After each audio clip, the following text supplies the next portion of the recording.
เป็นอย่างนี้เนาะเปิดภาพมากก็ได้อยู่ที่บ้านน้องทรายพี่น้องเนาะหลังจากมาแต่เงินน้องสลีแหละเนาะก่อนสีไปส่งน้องสลีอยู่ท่าแต่งก็อยู่คิวรถก็มาเบียนน้องเพิ่นก่อนเพราะว่าโดนแล้วที่เบาโหน่งบ่ได้แวะมาหาทางน้องทรายพี่น้องเนาะหลังจากที่เบาโหน่งมามอบเงินให้ทีมอ้ายแม่นเพิ่นนั่นแหละก็เลยมาทักมาถามน้องเพิ่นเนาะเป็นจังใดอยู่ดีมีแห้งบ่เพิ่นเนาะว่าเป็นจังใดได้บ่เงินคำดำแก้วสิย่อเฮือนย่อซ่านเพิ่นว่าสิเพิ่นไปหาอยู่บ่พี่น้องเนาะว่าเป็นจังใดก็สิเข้าไปหาน้องเพิ่นก่อนพี่น้องเนาะต่อเนาะพี่น้องเนาะกราบทักทายสบายดีสวัสดีเด้อพ่อแม่พี่น้องเมื่อสู่ทุกคนเนาะบ่ว่าจะเป็น FC ฝั่งลาวฝั่งไทยต่างประเทศยินดีต้อนรับเข้าสู่ซอกบ่าวโหน่งคือเก่าคือเดิมพ่อแม่พี่น้องเอ้ยเนาะมากับเบาตูนพี่น้องมื้อนี้มาว่าสิมาอัปเดตน้องทรายแล้วก็สิกลับแล้วนะพี่น้องเนาะว่าแต่ว่ามาให้สบายดีโดยก็เลยว่าสิมาว่าสิมาให้แต่อิหยังปีรถเนาะแล้วก็สิกลับเดี๋ยวสุดท้ายรถบ่มีอยู่เพิ่นเลยมีรถบ่เพราะว่ารถจะ5หมู่นะมันยากนะเลยอายไว้กระเทินก็ไปส่งเลยซะเมื่อเอาไปส่งอีต้นซะเกินน้องเพิ่นมาเลยก็ได้มาขี่รถก็ไปเลยหั่นดิหั่นดิเกินเพิ่นมานี่เลยน้องห้างมานี่เลยขี่รถก็ไปเลยจังหน่อยจะอัปเดตนี่ก่อนcome here มานี่บ่you come here yes come here to me come here to me come here to me come here to me ไม่ยังมานี่มาหาค่อยโอเคเดี๋ยวเอานะภาษาอังกฤษเอาตูนเข้าไปหาน้องนั่นก็เด้อน้องทรายก่อนเป็นจะได้บ่ตูนกับเด็ดแล้วนี่พี่หนุ่ยเจ็บดีแข้งเลยบ่น้องก็จมเลยบัดเช้านี่คือบ่มีอันดีๆบ่ฮะแล้วเคยบอกว่าบ่แม่นบ่เป็นคือบ่เอาน้องเว้าตอกอันนี้มีอันดีเห็นก็ครับเห็นบ่กระเป๋าน้องสลีบ่าวตูนเสมอเวียงแต่งตัวบ่คักแต่งตัวบ่คักอย่าบ่เบิ่งหั่นโน่นกระเป๋ายังเด้อนี่มันกระเป๋าเป็นทีมภาษาเลยนะกระเป๋ากันบ่ซักจักดีนะแค่กันนี่กูรับเขากันเมทัลไว้อยู่ในแจ้เหรอแล้วบ่มีกระเป๋าก็ใส่เลยซะได้ป่ะไปซื้ออยู่ท่าแต้งเอาเนาะไปแล้วนี่บ่ได้สักทีนำเข้าไปหาน้องขึ้นก่อนพี่น้องเนาะต่อสบายดีสบายดีเนาะเห็นยังนึ่งเขาอยากอุ่นเขาโดยสบายดีเด้อน้องทรายโดยสบายดีเปาอนองโดยสบายดีผู้ใหญ่ใจบุญและสิทุกท่านหรือว่าในลาวและไทยและต่างประเทศคนในบ้านก็ขอสวัสดีเบิดสุโขสุขอนโดยสบายดีเมน้องทรายเด้อโดยสบายดีเปาอนองสบายดีผู้ใหญ่ใจบุญและสิทุกท่านทั้งลาวทั้งไทยหรือว่าต่างประเทศก็ขอสวัสดีสบายดีเบิดสุโขสุขอนโดยยังไงเนาะนึ่งเขามาซิอุ่นเขาโดยวันไปไซบ่มื้อนี้เราไปใส่ผักพร3 มื้อเอาไปให้โดยไปให้โดยเขาให้สุกล่ะยังโดยคือว่าสุกเลยเดือน11สุกให้อยู่ภูไกลเดือน11พุ่นบ่โดยยังไงเนาะบ่ได้มามือลายมือเลยบ่ได้แวะมาหาทางน้องเพิ่นว่าน้องบ่ได้มาบ่ได้เป็นหน้าเพราะว่ามาแต่มือเอาเงินมาให้น้องทรายมื้อนั้นแต่เจ้าบ่ได้อยู่เนาะค่อยไปเบิ่งแม่น่ะก็สบายเราใครแน่แล้วบ่ยังกับเพิ่นเอามาให้หน่อไม้พี่น้อยเนาะมื้อนั้นก็เลยว่ามาลงถ่ายน้องอีสังมาให้หน่อไม้น้องเซยน้องสาวเขาเองน้องสาวคิงเนี่ยเพิ่นก็ทุกข์บ่ ทุกข์คือกัน เฮือนสำได้เฮือนล่ะ เงินเพิ่นว่า โดย บ่ฮู้คือกันจัก ได้บ่ซ้ำเฮือนจ้ะ กลัวเฮือนเฮา มุ่ง หักบ่แม่นไม่เป็น เป็นหยัง คือเฮือนน้องหานเฮือน โอ้ไม่ภาค โดย แต่ใหญ่กว่านี้แต่ไม่ภาค โดย เออ แห่งอยู่หลายคน จากคน 10 คน ป้าโทมาอยู่หลายแท้ อยู่นำเมียหลวงของพ่อ โอ้ สองเมียของข้อย อันนี้อยู่เทิงอยู่นำกันหมด10คนเลย โดย คือบ่ใหญ่ออก บ่มีเงินสิใหญ่ เออ พวกเพิ่นอยากใหญ่ฮักบ่มีเงิน อืม แห่งแม่บ่สบายเดี๋ยวนี้บ่ได้ใหญ่ แต่ว่ามีดินเฮือนเฮ็ดเฮือนยัง นี่มี แต่ว่าบ่มีเงินสิลง โดย โอ้พี่น้องเอ้ยเนาะได้ไปทางไปทางอยู่บ่ ทางแล้ว พี่น้องเอ้ยเนาะเพื่อนนี่แหละว่าสิย่อก็บ่งบบ่มีบัดนี้พี่น้องเอ้ยเนาะเพราะว่าเรื่องเพื่อนใหม่นี่คือสิบ่ได้ดอกเนาะ โดย เพื่อนใหม่มีแต่ใหม่เก่าใหม่ยังซื้อเซาไว้เอาไว้ซื้อ โดย ไว้บัดมีงบมีเงินเองหาเก็บเท่าน้อยแล้วซื้อคือพอน้องก็เด้ยเห็นอยู่บ่เบิ่งอยู่บ่คลิป เบิ่งตลาด โดย คิว่าน้องที่ เห็นอยู่บ่เพิ่นดุได้เพิ่นอันหนึงเพิ่นซื้อเขาเพิ่นแบ่งเด้แล้วก็ซื้อไม้เพิ่นเฮ็ดเพิ่นเก็บหลายอย่างเด้ โดย ก็เลยว่าเรื่องงบนี่บ่มีเด้น้องก็เลยตะกี้แต่ว่าไม้เพิ่นหลายเด้จนอยากพ่อได้ไหมล่ะ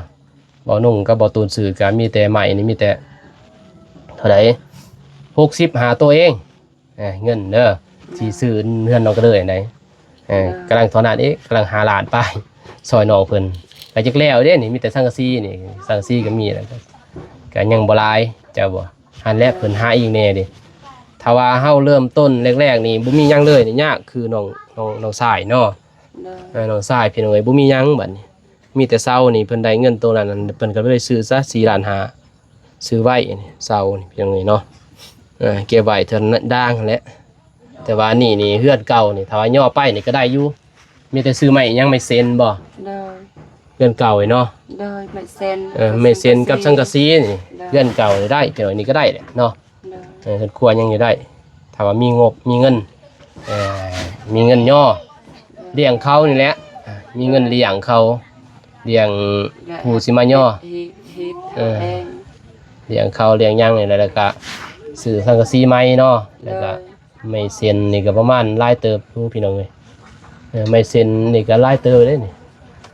ประมาณ20แหละพี่น้องเขารวมนี่ก็ประมาณ10ปลายละสินะประมาณ 20,000ด้วยกลัวเด้40,000ประมาณน่ะ40,000 50,000นี่จึงต่อเติมได้เกินว่าแต่ก็ว่าคันได้ย่อได้มานี่ก็ซื้อใหม่ก็เทิร์นก็เฮ็ดใหม่เลยก็ดีกว่าพี่น้องเอ้ยเนาะกบหยังมันละเอียดงามแต่ว่าดีแท้ได้แต่ว่ามันบ่มีงบก็จำเป็นเทื่อน้อยเอาเนาะ โดย เอาตัวเก่านี่ก็ดีเด้ได้มุ่งเนาะสังกะสีใหม่ก็พออยู่ได้แม่นบ่ โดย คอยหาเงินหาเก็บเอาแล้วเว้ยซอยเบื้องต้นนั่นแหละพี่น้องเอ้ยเนาะซอยน้องเพิ่นเพื่อว่า หาเงินของเฮาบ่มีเด่นของตัวเองสิเฮ็ดสวนเฮ็ดอีหยังใส่บ่ได้มีแต่รับจ้างหา รับจ้างนั่นเด้เห็นคือน้องก็เด้ยนั่นแหละก็เด้ยบ่มีหยังกันเด้ดินบ่มีคือกันคือเจ้าแหละมีพออันพอเพิ่นต้องไปรับจ้างอยู่เวียดเลยอยู่เลยเพิ่นนอนเลยรับจ้าง พานางชายก็เคยไปแต่กี้ฮักเพิ่นบ่ได้เงินแต่เขากอง บ่แล้วเอาไปอยู่นี่เด้บริษัทเวียดนี่ไกลๆนี่อยู่บ้านห้วยดำนี่ก็ไปสมัครไปเฮ็ดหาลิน้องแดงอยู่แถวบ้านตูกองตูนกับเอิดเวียถ้าว่าไป เพิ่นเคยไปแต่ปือเสกอง กันว่าไปกสกสร้างนี่บ่ได้เด้อสิบอกไปกสกสร้างบ่ไปก็ได้เอาโกงเด้อถ้าไปบริษัทนี่ได้ยินบ่บริษัทกล้วยบ่ยังให้ได้เพราะเฮาเฮ็ดเป็นวันเด้ บริษัทกล้วยก็เพิ่นเคยไปอยู่แต่เปินั่นแล้วเขาบ่ให้เงินเขากอง10ใบคอนพวกเพิ่นบ่ได้เงิน บ่โกงติเขาไปเห็นแบบน้องแล้วบ่าวน้องก็ไปกันพี่น้องเอ้ยเนาะบ่เห็นเขาโกงนะเพราะว่าเฮ็ดเป็นวันเด้ เพิ่นไปตะกี้ก็เว้า อยู่อาตะปือเดี๋ยวนี้ก็เข้าก็เฮ็ดเป็นวันเด้วันหนึง แสนปลายแสนสาวอันเจ้าขี้ข้านเจ้าก็นอนถ้าเจ้ากินเจ้าบ่ได้เงินไปกินดุกินมันกันไปเฮาต้องหาเงินเก็บเงินก็ได้เงินเฮาถ้าเป็นห่วงลูกเป็นห่วงเมียเห็นบ่คนเฮาผู้ชายไปก็หลายอย่างได้แต่บ่สัตย์ซื่อก็บ่ได้เงินเด้อถ้าไปหาเงินเฮาก็ต้องหาเงินคันเฮามีความอดทนยังก็ได้หมดนั่นแหละบ่นุ่งเคยไปเคยโกงคือกันเคยไปแถวบ้านเขาโกงคือกันเขาไปเสียยานำเขาไปเก็บกาแฟบ่30มื้อเขาบ่ได้เขาบ่ให้เงินบ่ให้เงินจะไปขอนำเขาบ่ไปขอเก็บแต่เขาบ่ให้เงินเขาว่าเขาคิดอีตอนนี่ค่ะค่อยไปหลายมื้อแต่เขาว่าให้ในนั้นก็เป็นเนาะ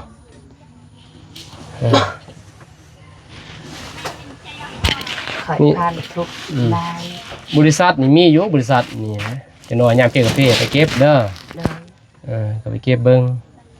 ปกติเลยเฮาทุกข์เฮายากมันยากเฮาถึงบ่มีพ่อมีแม่สมมุติบ่เก่งว่าเฮาบ่เก่งแน่นิดนึงก็หมู่โกงจักบ่ถ้าเฮาบ่เก่งทำได้สำนึงหมู่ก็โกงเฮาเรื่องหาเงินหาคำเป็นไงเนาะบ่าวนุ่งก็เคยโกงหมู่เคยโกงบ่าวนุ่งคือกันการไปหา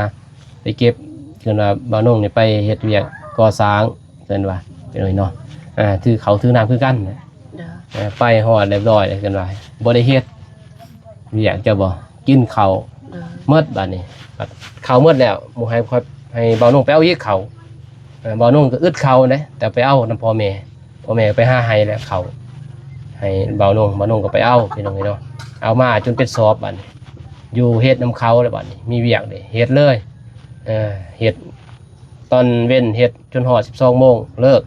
กลางคืนมาอีกฮอด 12 โมงกลางคืนเฮ็ดได้13จะได้20ไปวันเฮ็ดบัดสิเมื่อหมู่บ่ให้เงินว่าจะเก็บแนวเขาหมดได้เขากินเขาเฮาจนหมดบัดนี้เฮาบ่มีเงินบัดนี้จะบอกจะซื้อเขาถ้ากินเขาบ่คือบัดเขาก็อดนั่นแหละบัดเฮาสิอดบ่ได้บัดนี้แม่นบ่เฮาก็หิวข้าวเด้อยากกินข้าวเด้เฮาก็จะกลับบัดนี้จะบอก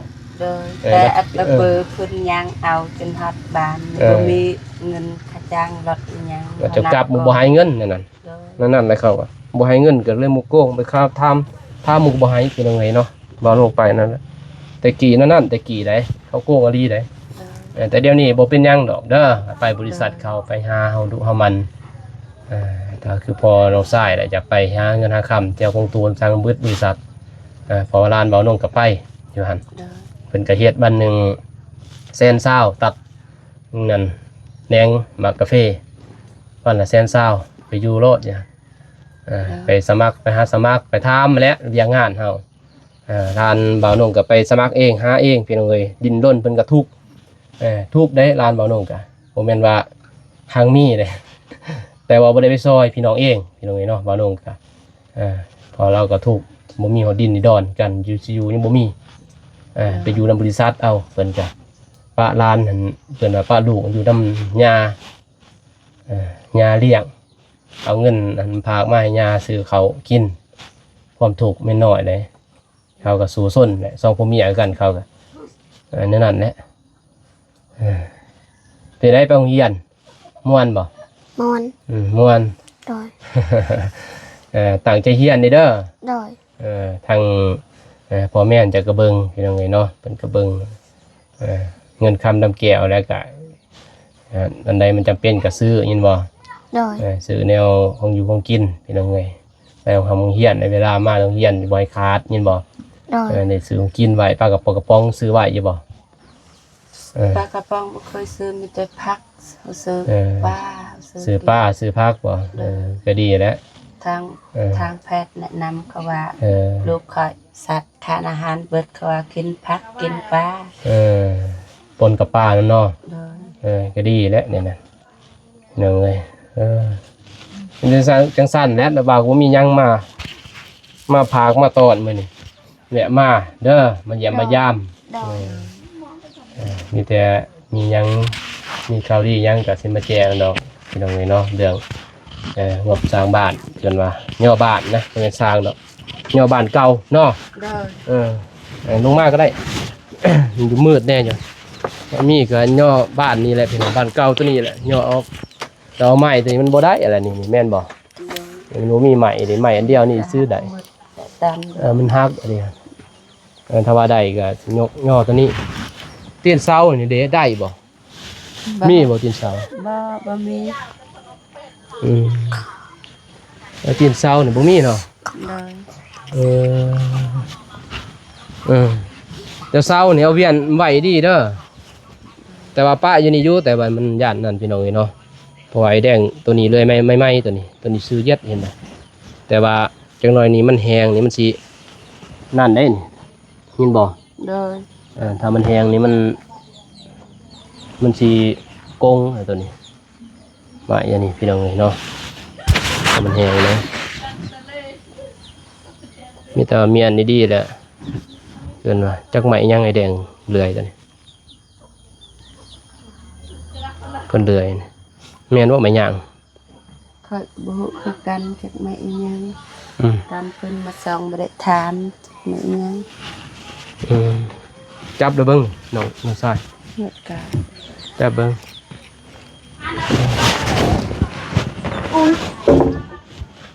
คือเอาหมอดกินบ่บ่จักคือกัน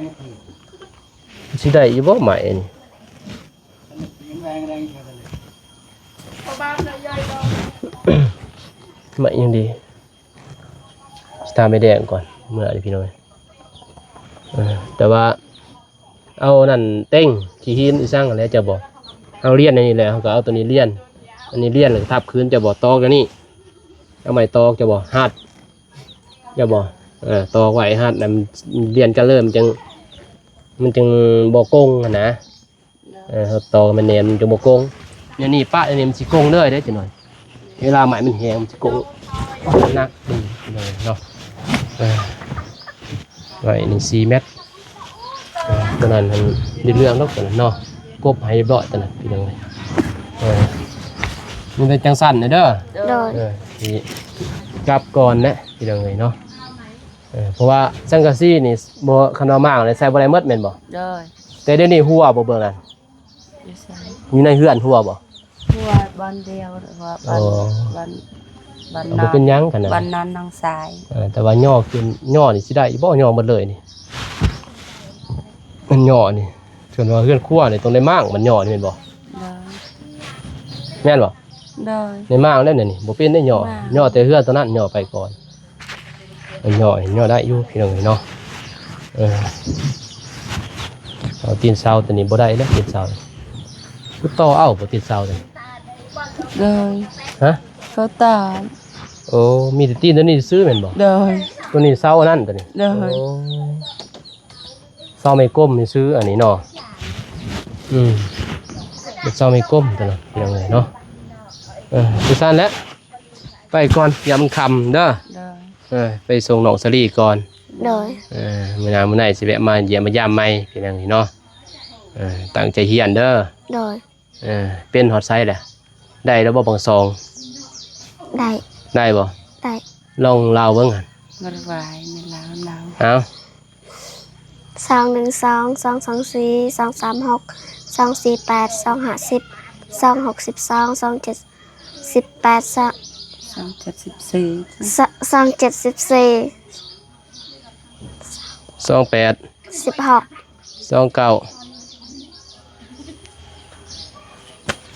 ฮะอ้าวลืมเลย โดย ไปได้ 29กับ18เอาเล่าใหม่บัดเนี้ยบางทีตื่นเต้น พวกเพิ่นเล่าการนานคุกคืน เออ เราเป็นฮักบาวันน้องมาถามบ่เป็น ลองยังเอาเล่าใหม่บัดเนี้ยบางทีเป็นเอาบ่าวสิเบิ่งเอาลองเบิ่ง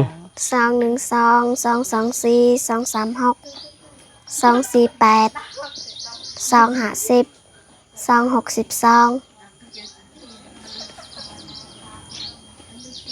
2 7 18 14 27ยัง18อยู่หั่นโอ้ยปอ 7 18 14 2 8 2 9 18 2 10 เป็นอยู่บ่เอาบัก3เบิ่งบ่นี่ 3 1 3 3 2 6 3 3 9 3 4 12 เป็นหยัง เป็น บ่เป็น โดย บ่เก่งเลขแม่นบ่ โดย ตั้งใจเด้อ โดย ดาบาวมามื้อหน้าให้ได้มาฮอดบังหาเด้อ โดย แม่ ถ้าบ่ได้ฮอดบังหานี่บ่ได้ได้ยินบ่ โดย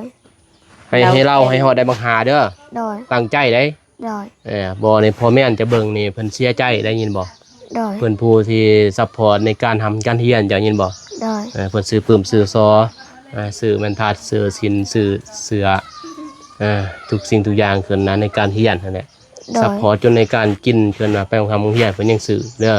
โดย พาเครื่องพาเงินมาให้เพิ่น โดย บ่แม่นน้อยได้เพิ่นอยากให้ทางเพิ่นว่าเฮาทดแทนบุญคุณเพิ่นก็คือการเรียนเด้อ โดย ตั้งใจเรียนนั่นแหละคือระบาวบอกเห็นบ่ โดย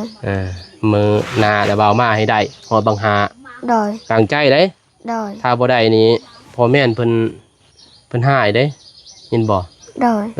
พอเพิ่นฮักแล้วเพิ่นจึง